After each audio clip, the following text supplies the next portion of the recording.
میرا تعلق کراچی سے، اور جتنی بھی حکومتیں پچھلے 15 سالوں میں آئی ہیں جب مشرف کے دور کے بعد سے، تو کراچی بد سے بدترین ہوا ہے. مطلب ہمارا ملک ایک بدترین فہرست میں شامل ہوتا ہے، اور ہمارا شہر اسپیشلی کراچی جو کہ ایک بہت بڑا صنعتی شہر ہے، وہ جو ہے اس کے اور برے حال ہیں. مطلب ملک کے تو الگ حال ہیں، شہر کے الگ حال ہیں. مطلب ہم روڈ پہ آزاد پھر نہیں سکتے. ہمیں یہ ڈر ہوتا ہے یار کوئی فیملی کو ہیریس کر لے. وہاں عورتوں کو ہیریس کیا جاتا ہے سارے عام جو ہے. مطلب اتنے کیسز ہمارے پاس سوشل میڈیا پہ آتے ہیں.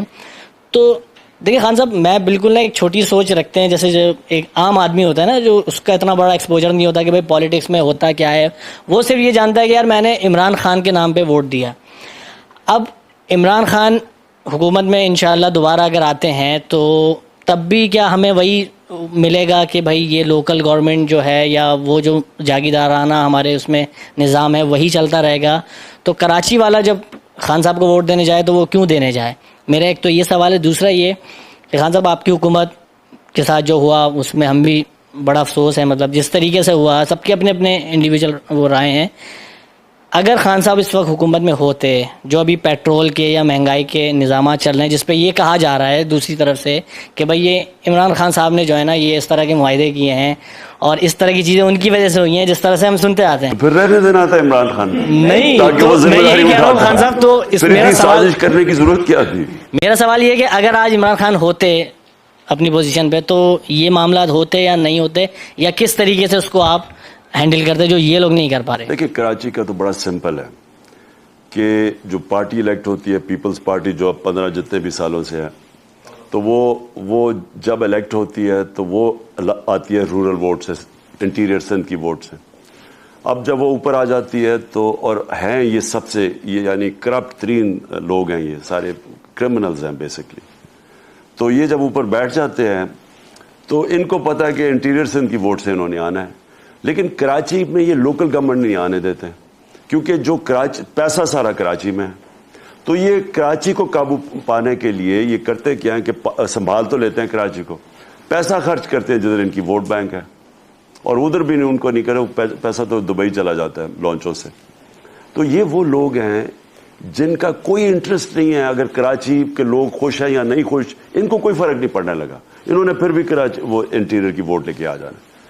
اب اگر آپ کہتے ہیں نا ہم نے چینج کیسے کرنا ہے اس کو، چینج جب تک دیکھیں جب تک ڈائریکٹلی الیکٹڈ آپ کا کراچی کا میئر نہیں آئے گا، ڈائریکٹلی الیکٹڈ، جس طرح لنڈن کا میئر ہوتا ہے، جس طرح نیو یارک، یہ سب ڈائریکٹ الیکشن سے آتے ہیں.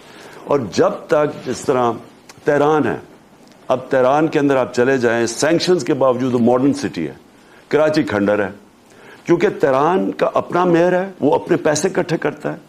اب سوچیں کہ سینکشنز کے باوجود جو تہران کا پیسہ ریونیو ہے وہ $500 ملین ہے. $500 ملین تہران پیسہ اکٹھا کرتا ہے.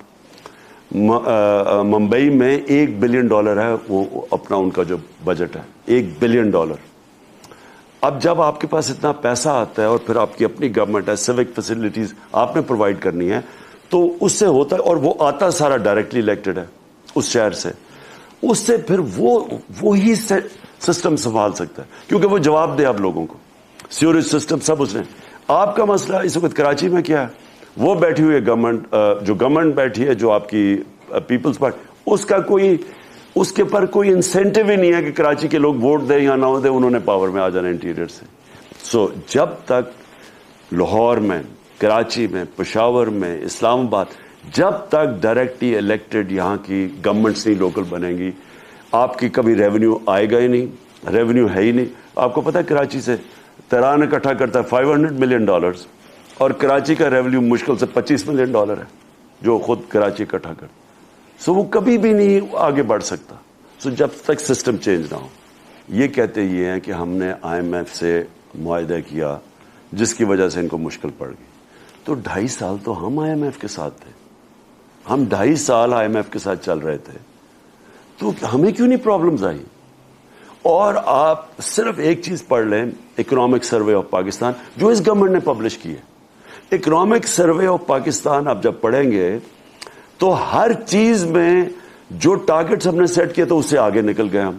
Industrial growth, service sector, record tax collection ہوئی ہے پاکستان کی تاریخ میں، ریکارڈ ایکسپورٹس ہوئی ہیں. تو ایک ملک ریکارڈ ریمیٹنسز باہر سے ریکارڈ ڈالرز آئے ہیں پاکستان میں.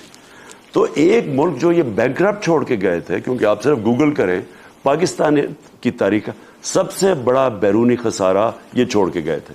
بیرونی خسارہ کا مطلب ہوتا ہے جو کرنٹ اکاؤنٹ ڈیفیسٹ, اصل میں ساری چیز ہے کرنٹ اکاؤنٹ ڈیفیسٹ. اگر ادھر آپ ڈیفیسٹ میں چلے جائیں اس کا مطلب کہ آپ کو آئی ایم ایف کے پاس بھی جانا پڑتا ہے, آپ کو پیسے بورو کرنے پڑتے ہیں, آپ کا روپیہ گرنا شروع ہو جاتا ہے, روپیہ گرتا ہے ساری چیزیں مہنگی ہو جاتی ہیں, آپ کی انفلیشن ہو جاتی ہے. سو کرٹیکل ہوتا ہے. تو ان کے یہ جو چھوڑ کے گئے تھے ان کے سب سے کم تیل کی قیمتیں تھیں.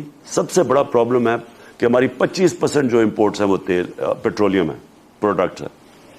یہ سب سے کم تیل کی قیمتیں ان کے دور میں تھی. اس کے باوجود $20 ارب کا تاریخی خسارہ چھوڑ کے گئے تھے.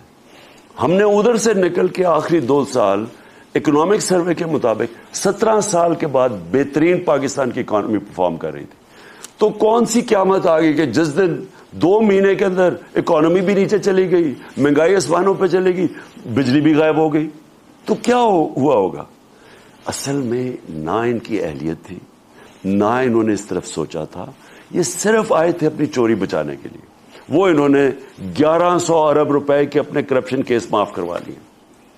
1100 ارب روپے کے انہوں نے جو نیب امینڈمنٹس کیے ان کے کیس معاف ہو گئے. تو یہ وہ کروانے آئے تھے. میں تو 3.5 سال سے کہہ رہا تھا یہ NRO لینے آ رہے ہیں, اور وہی انہوں نے آتے شادی کیا.